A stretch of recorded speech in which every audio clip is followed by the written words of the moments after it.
So in last video we learned how to declare a string and how to print the string. So whenever you are going to declare a string, try to use double quotes. Okay.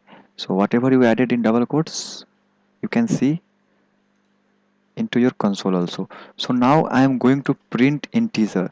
So always remember integer is like a number.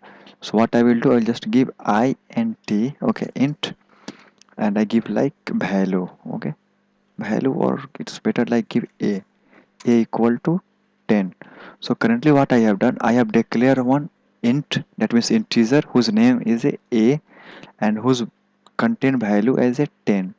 Now I will go again, I will just use s out, okay, then I will type a, okay, and just save. After that try to run your program.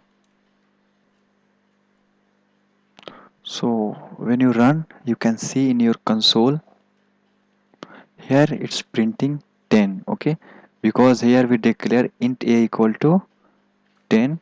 So it is showing here, and we have already added into system.out.println. So you can see here I have declared 10.